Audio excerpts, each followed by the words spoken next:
நான் உங்கள் மோசஸ், உலகில் ஜோதிட வாஸ்து கன்சல்டன்ட், சென்னையிலிருந்து. இப்போ பார்த்தீங்கன்னா இந்த மாதம் பார்த்தீங்கன்னா நம்ம அந்த ஐப்பசி மாத பலன்களை தான் பார்க்க போகிறோம். அதுக்கு முன்னாடி இந்த ஐப்பசி மாதம் பார்த்தீங்கன்னு வச்சுக்கிங்களேன், பொதுவாக என்னென்னாக்கா இந்த ஐப்பசி மாதம் பார்த்தீங்கன்னா நிறைய விழாக்கள் உள்ள மாதம். ஏன்னா இந்த மாதத்தில் தான் பார்த்தீங்கன்னா தீபாவளி, பசங்களுக்கெல்லாம் ஒரே கொண்டாட்டம், எப்போ பட்டாசு வாங்கி தருவாங்கன்னு சொல்லிட்டு. ஏன்னா இந்த மாதம் நிறைய பலகாரங்கள் எல்லாம் செய்வாங்க, நிறைய ஸ்வீட்ஸு, நிறைய இனிப்பு பலகாரங்கள் இந்த மாதத்தில் நிறைய இருக்கும். அதே போல் நல்லா பார்த்தீங்கன்னா நல்ல இந்த முறுக்கு, அதிரசம், ஒட்டவடைன்னு சொல்லிட்டு அப்படியே இந்த வறுத்த உணவுகளை அதிகமாக நம்ம எடுத்துப்போம். மேலும் பார்த்தீங்கன்னா குடும்பத்தில் எல்லாருக்கிட்ட ஒரு மகிழ்ச்சி வந்து இந்த காலத்தில் ரொம்ப அதிகமாக இருக்கும். குடும்பத்தில் பார்த்தீங்கன்னா மகிழ்ச்சி இருக்குது. ஏன்னா தீபாவளிக்கு போனஸ் கொடுப்பாங்க, நிறைய பேர் பண்டு போட்டிருப்பாங்க. இது எல்லாமே இந்த மாதத்தை வந்து சிறப்பிக்கக்கூட ஒவ்வொரு காரணம் இருக்குது. அதே போல் தான் பார்த்தீங்கன்னா இந்த ஐப்பசி மாதம் பார்த்தீங்கன்னா நிறைய கிரக மாற்றங்களும் இருக்குது. ஏன்னா இந்த குரு பகவான் பார்த்தீங்கன்னு வச்சுக்கோங்க, அதிசாரமாக கடகத்தில் வர்றார், ஐப்பசி மாத தொடக்கத்திலே வந்துடுறார். மேலும் பார்த்தீங்கன்னா புதன் பகவான் பார்த்தீங்கன்னு வச்சுக்கோங்க, இந்த ஐப்பசி மாதத்தில் பார்த்தீங்கன்னா விருட்சகத்துக்கு போகிறார், துலாத்துலேருந்து விருட்சகத்துக்கு போகிறார். மேலும் செவ்வாய் பகவானும் பார்த்தீங்கன்னா இந்த மாதம் துலா ராசியிலேருந்து விருட்சகத்தில் போய் ஆட்சியாக உட்கார போகிறார். மேலும் பார்த்தீங்கன்னு வச்சுக்கோங்க, சுக்கிர பகவானோட பயிற்சியும் இருக்குது. ஏன்னா சுக்கிர பகவான் பார்த்தீங்கன்னா நவம்பர் 2ஆம் தேதி பார்த்தீங்கன்னா கன்னியிலேருந்து துலாத்துக்கு வர்றாரு ஆட்சியாக. ஸோ மேலும் பார்த்தீங்கன்னா சூரிய பகவான் பார்த்தீங்கன்னா ஐப்பசி மாதம் எப்போதும் துலா ராசியில் இருப்பார். ஏன்னா துலா ராசியில் பார்த்தீங்கன்னா சூரிய பகவான் நீசம். ஸோ இப்படி இவ்வளோ கிரக மாற்றங்கள் இந்த மாதத்தில் இருக்கிறதுனால நிறைய விஷயங்கள் இந்த மாதத்தில் நடக்க போகுதுன்னு சொல்லலாம். எல்லா ராசிக்காரர்களுக்கும் ஏதோ ஒரு விதத்தில் ஆரம்ப கட்டங்களில் நிறைய நற்பலன்களையும், மாத பாதிக்கு அப்புறமா சில நற்பலன்கள் குறையவும் வாய்ப்பு இருக்குது. சில ராசிக்காரர்கள் பார்த்தீங்கன்னா ஆரம்ப கட்டத்தில் நற்பலன்கள் கொஞ்சம் கம்மியாக இருக்கும். ஒரு மாத நடுவில் அப்புறமா பார்த்தீங்கன்னு வச்சுக்கோங்க, பாதிக்கு மேலே பார்த்தீங்கன்னா நற்பலன்கள் அதிகமாக கிடைக்கக்கூடிய வாய்ப்புகள் எல்லாமே இருக்குது. பொதுவாக இந்த தீபாவளிக்கு பார்த்தீங்கன்னா நம்ம யம தீபம் ஏற்றுவோம். ஏன் இந்த யம தீபம் ஏற்றணும் அப்படின்றதுக்கெல்லாம் நிறைய விளக்கங்கள் இருக்குது. ஏன்னா யம தீபம் ஏற்றி இந்த மாதத்தில் பார்த்தீங்கன்னா காலையில் தீபாவளிக்கு காலையில் சுட சுட மட்டன் சாப்பிட்றது, நல்லா காலையில் கறி சாப்பிட்றது, மேலும் கங்காஸ்தானங்கள் காலையில் விடிய காலையில் கங்காஸ்தானம் செய்வோம். ஸோ இந்த மாதிரி நிறைய நிகழ்வு எல்லாமே இந்த மாதத்தில் இருக்கும். இந்த மாதத்து இதெல்லாம் ஏன் செய்யணும் அப்படின்ற ஒரு இருக்குது. ஏன்னா இதுக்கு ஆன்மீகத்தில் நிறைய விஷயங்கள் சொல்லியிருப்பாங்க. ஏன்னா நரகாசுரனை வதம் பண்ணதுனால நம்ம அதை கொண்டாடுறோம் அப்படின்னு சொல்கிறாங்க. இங்கே நரகம் என்னாவே என்ன சொல்லுவோம்னா, நம்ம இருட்டு, குளிர்ச்சி, இது ரெண்டு தான் நரகம். ஏன்னா இருட்டில் தான் பார்த்தீங்கன்னா பயம் இருக்கும். ஏன்னா நரகத்தில் பயம் இருக்கும் இல்லையா, சொல்லியிருப்பாங்க எண்ணெய் கஷ்டத்தில் போட்டு வறுப்பாங்கன்னு சொல்லி, அந்த பயம். அதே போல் குளிர்ச்சியில் பார்த்தீங்கன்னு வச்சுக்க, நமக்கு உடம்பு நடுங்கி நம்மளுடைய ஒரு ரொம்ப சோம்பலாக இருக்கும். ஏன்னா இந்த ஐப்பசி மாதத்துக்கு அப்புறம் பார்த்தீங்கன்னா இருட்டோட தன்மை அதிகமாக இருக்கும், பகலோட தன்மைகள் குறையும், வெப்பத்தோட தன்மையில் காற்றுலேயே பார்த்தீங்கன்னா ஒரு சில்லுன்னு காற்றடிக்கும். காற்றுல பார்த்தீங்கன்னா குளிர்ச்சி, ஈரப்பதம் அதிகமாக இருக்கும். ஸோ அப்போ இந்த விஷயங்களை, ஏன்னா இது எல்லாமே பருவகால மாற்றங்களுக்கு ஏற்றாப்படி நம்மளுடைய வாழ்க்கை முறையில் சில மாற்றங்களை செய்து கொண்டால் நம்ம வாழ்க்கை சிறப்பாக இருக்கும். அப்படின்றதுனால தான் சில நிகழ்வுகளை அந்த பருவகால மாற்றத்தின் தொடக்கத்தில் நம்ம செய்வோம். ஏன்னா நம்ம தீபாவளி அன்றைக்கி கங்காஸ்தானம் குளிச்சிடுவோம், அதோட கிடையாது. கங்காஸ்தானம்லாம் அதுக்கப்புறம் பார்த்தீங்கன்னா நைட்டு எல்லாம் 10 மணிக்கு 11 மணிக்கு சில பேர் சாயந்தரம் தான் குளிக்கிறாங்க. ஸோ அப்போ என்னென்ன இந்த காலகட்டத்தில் கங்காஸ்தானம் என்பதுக்கு குளிக்கணும், சுடு தண்ணியில் குளிக்கணும். ஏன்னா கங்காஸ்தானம்னாவே சுடு தண்ணியில் குளிக்கிறது தான். ஏன்னா அதுக்கு பின்னாடி பெரிய உடனே கங்காஸ்தானம்னா அப்படியே அதுக்கெல்லாம் கேட்காது. ஏன்னா அதுக்கு பின்னாடி மிகப்பெரிய மருத்துவ விஷயங்கள்லாம் இருக்குது, நிறைய இருக்குது. ஏன்னா இந்த காலகட்டம் குளிர்காலம், இந்த காலத்தில் போயிட்டு நான் வந்து குளிர்ந்த தண்ணியில் தான் குளிப்பேன்னு நிறைய வாதம் சார்ந்த விஷயங்கள் வந்துடும். ஸோ அதனால் மிதமான சூடு உள்ள தண்ணியை குளிக்கணும் அப்படின்ற ஒரு அறிவியல் விஷயத்தையும் புரிஞ்சுக்கணும். மேலும் இந்த காலகட்டத்தில் என்னென்னாக்கா வறண்ட உணவுகள், அதாவது இந்த காலத்தில் போயிட்டு நான் பழம் சாப்பிட்டாலும் சளி பிடிச்சிடும், ஃப்ரூட்ஸ்லாம் அதிகமாக இந்த காலகட்டம் எடுக்கக்கூடாது. வறண்ட உணவுகள், ஆயில் ஐட்டமாக எடுக்கணும். ஏன்னா கொழுப்புத்தன்மை நம்ம உடம்புல இருந்தால் தான் குளிரை எதிர்கொள்ளக்கூடிய ஆற்றல் நமக்கு கிடைக்கும். அப்படின்றதுனால தான் வறண்ட அந்த மட்டன் சாப்பிட்றது, வறண்ட அந்த முறுக்கு அதிரசம் இனிப்பு உணவுகளை சேர்த்துக்கொள்ளும் போது நம்மளுடைய உயிர்த்தன்மை நல்லாயிருக்கும் அப்படி. ஏன்னா ஆன்மீகம் சார்ந்த விஷயத்தில் நிறைய விளக்கங்கள் நிறைய பேர் கொடுத்துருப்பாங்க. ஸோ நம்ம இது வாழ்வியல் சார்ந்த விஷயத்தில் ஒரு சிறிய விளக்கத்தை நம்ம புரிஞ்சுக்கணும். எதுக்கு இந்த காலகட்டத்தில் பொங்கல் அப்போ ஏன் வந்து பொங்கல் தான் செய்கிறோம் இல்லையா, அப்போ ஏன் வந்து அதிரசம் முறுக்கெல்லாம் செய்கிறதில்லை நம்ம. ஸோ பருவ காலங்களுக்கு ஏற்ற மாதிரி நம்மளுடைய உணவு பழக்க வழக்கம் இதை தான் பாரம்பரியம் சொல்லுது. ஏன்னா நம்ம இன்றைக்கி பாரம்பரிய விஷயங்களில் நிறைய மறந்துட்டோம். தீபாவளி வந்தால் ஒரு சினிமா பார்க்குறதோட முடிஞ்சு போயிடுச்சு. போய் புது படம் பார்த்துட்டு 4 பட்டாசு வெடிச்சுட்டு கவர்மெண்ட் கவர்ந்தடிச்சு படுத்துக்க வேண்டியதாக இருக்குது. ஸோ இது வாழ்க்கையில் நம்ம முன்னோர்கள் நமக்கு கொடுத்த வரக்கூடிய காலங்களை எதிர்கொள்ளக்கூடிய ஆற்றல் நம்ம ப்ரிப்பரேஷன். ஏன்னா மார்கழி மாதம் குளிர் தாங்க முடியாது. அதுக்கான ப்ரிப்பரேஷனை முன்னாடியிலேருந்து இந்த காலகட்டத்தில் நம்ம தொடங்கும். ஏன்னா அடுத்தது கார்த்திகை மாதம், அப்போ பார்த்தீங்கன்னா கார்த்திகை தீபம் ஏற்றுவோம். ஸோ வெளிச்சத்தை வெப்பத்தை அதிகம் பண்ணுவோம். ஸோ இந்த மாதிரியான நிகழ்வு எல்லாமே இருக்குது என்ற ஒரு புரிதலோட இந்த ஐப்பசி மாத ராசி பலன்கள் ஒவ்வொரு ராசிக்கும் என்ன மாதிரி இருக்குது என்றதை நம்ம பார்க்க போகிறோம். வாங்க வீடியோக்குள்ள போகலாம். கடகராசி. கடகராசி பார்த்தீங்கன்னு வச்சுக்கங்களேன், பொதுவாக அந்த கடகராசிக்காரர்களுக்கு பார்த்தீங்கன்னா இந்த நீர் ராசின்னு சொல்லுவாங்க. கடகராசி வந்து நீர் ராசி, அதிகமான உணர்ச்சி வசப்படக்கூடியது. உணர்வு ரீதியாக அப்படியே தொட்டோன்னு டக்குன்னு அப்படியே ஒரு உணர்ச்சி வசம். எப்படி நம்ம வந்து ஒரு பாம்பை தொட்டோன்னு அப்படியே சீர்ற மாதிரி அப்படியே உணர்ச்சி வசப்படுவோம் ரொம்ப. அதில் இருக்குது, நல்ல விஷயத்துக்கு இருக்குது. தொட்டதுக்கே சொல்லுவாங்க தொட்டாச்சினிங்க மாரி, தொட்டவுடனே அப்படி சினுங்கன்னு சொல்லுவாங்க இல்லையா, அந்த மாதிரி தான் இருப்பாங்க. ஏன்னா இவங்களுக்கு ஒரு நல்ல விஷயம் வந்தாலும் அப்படியே மகிழ்ச்சி. ஒரு திடீர்னு இவங்களுக்கு ஒரு நோஸ் கட் பண்ணுற மாதிரி ஒரு விஷயம் பேசி அப்படி டக்குன்னு உடனே ரியாக்ட் பண்ணிடுவாங்க. உணர்வு ரீதியாக ரொம்ப பாதிக்கப்பட்டவங்க அப்படின்னு சொல்லலாம். உணர்வு ரீதியாக ரொம்ப பாதிக்கப்படக்கூடிய ராசியில் கடகராசியும் ஒன்று. ஸோ என்னன்னாக்கா பெரும்பாலும் இவங்களுக்கு அப்படியே அந்த எமோஷனை சில பேர் கொட்டி தீர்த்துருவாங்க, சில பேர் உள்ளுக்குள்ளேயே வச்சுப்பாங்க. இந்த கொட்டி தீர்க்கிறதுல பார்த்தீங்கன்னா வச்சுக்க பூச நட்சத்திரம் செஞ்சுருவாங்க. அப்படியே உள்ளுக்குள்ளே அந்த எமோஷன் அப்படியே உணர்ச்சி அப்படியே இறுக்கி ஆயில்ய நட்சத்திரம் அப்படியே இறுக்கி உள்ள ஒன்றுமே இல்லாமல் இவங்க வாழ்க்கையை அப்படியே சுருங்கி போயிடும். ஸோ இந்த மாதிரியெல்லாம் இருக்குது கடகராசிக்காரர்கள். ஸோ இந்த ஐப்பசி மாதம் இவங்களுக்கு என்ன மாதிரியான நற்பலன்களை கொடுக்க போதும் நம்ம பார்க்க போகிறோம். ஏன்னா இந்த ஐப்பசி மாதம் இவங்க வாழ்க்கையில் நிறைய அதிர்ஷ்டத்தை கொடுக்கக்கூடிய ஒரு ஐப்பசி மாதமாக இருக்க போகுது என்பதில் சந்தேகமே கிடையாது.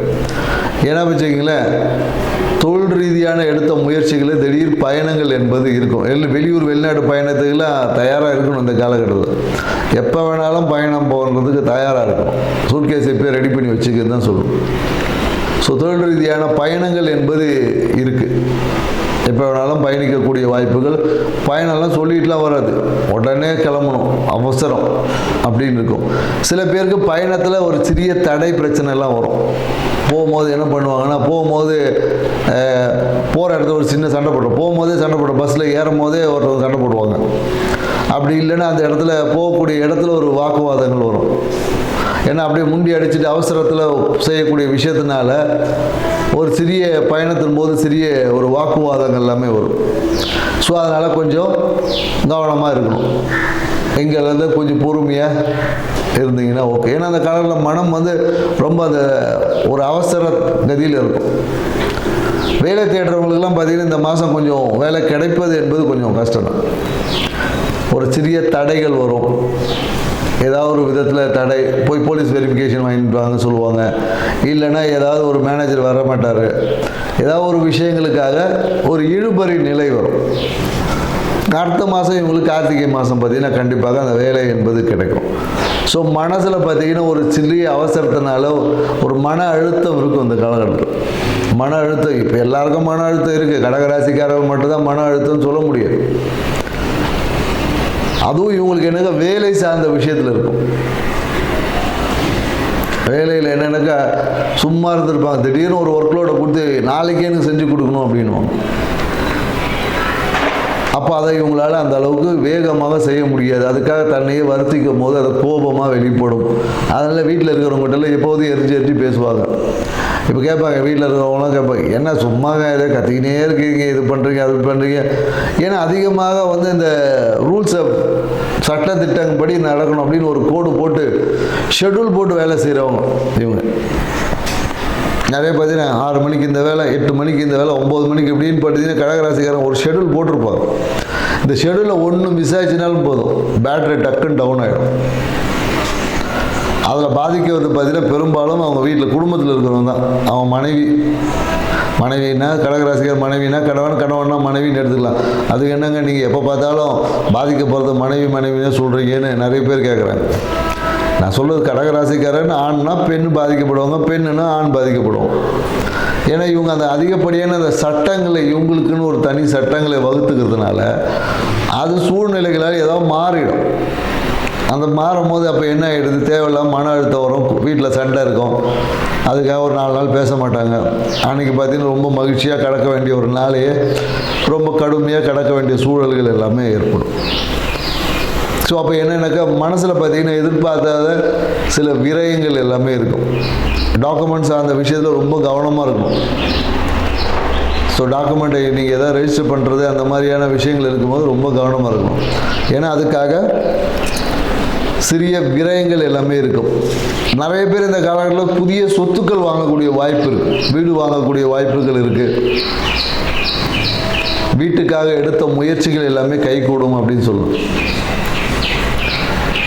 ஏன்னா இவங்களும் பார்த்தீங்கன்னா இந்த காலகட்டத்தில் ஏதாவது ஒரு வீட்டில் பார்த்தீங்கன்னா ஒரு ஆடம்பர பொருள், குறிப்பாக என்னென்னாக்கா இவங்க பார்த்தா வீட்டு வாசலில்,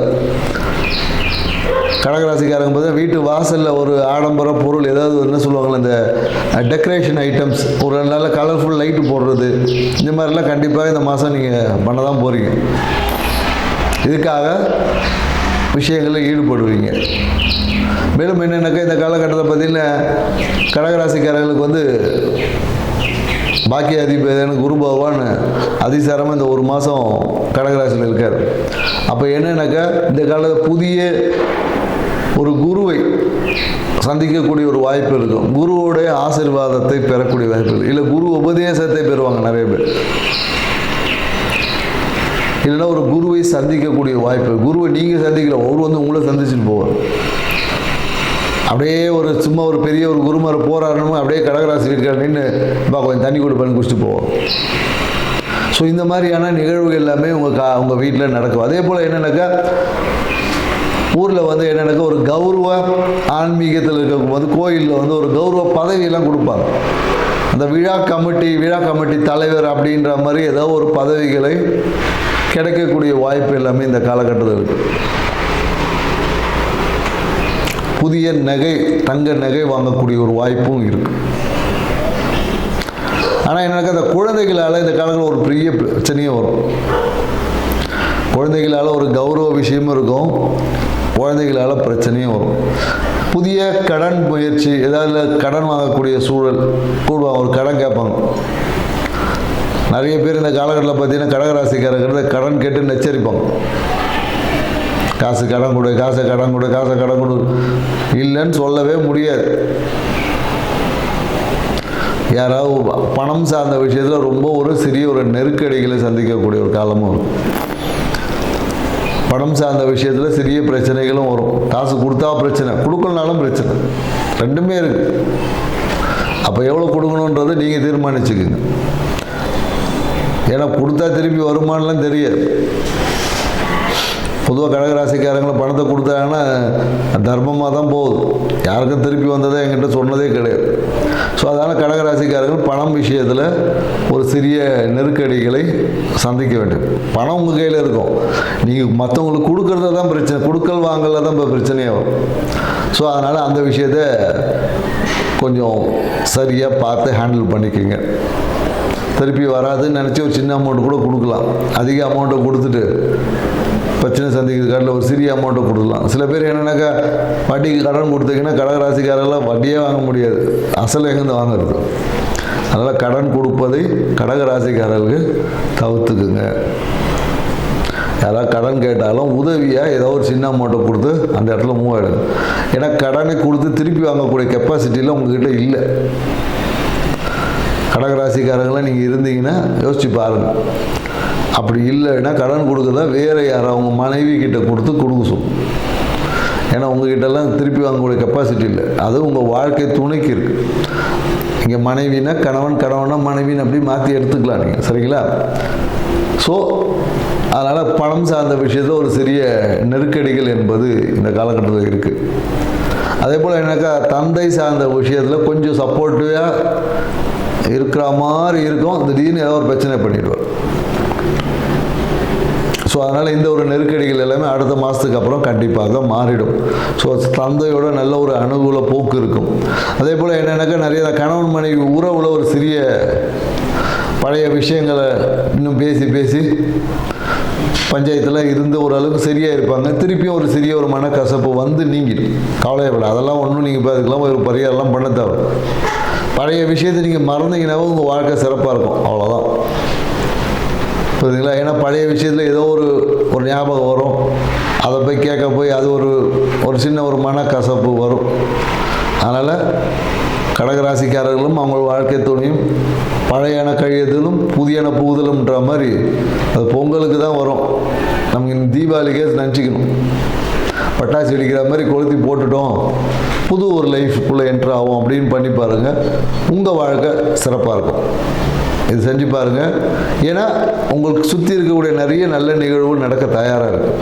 சிறிய சிறிய ஒரு கசப்பான விஷயங்களுக்கும் சிறிய கசப்புக்காக வாழ்க்கையில் கிடைக்கக்கூடிய நிறைய இனிமையான விஷயங்களை நீங்கள் இழக்கிறீங்க. அந்த புரிதலோட கசப்பை தூக்கி ஓர வச்சு தீபாவளி அதர்சம் சாப்பிட்ற மாதிரி வாழ்க்கை இனிக்க உங்களுக்கு அனைவருக்கும் தீபாவளி திருநாள் நல்வாழ்த்துக்களை சொல்லி விடைபெறேன். நன்றி, வணக்கம்.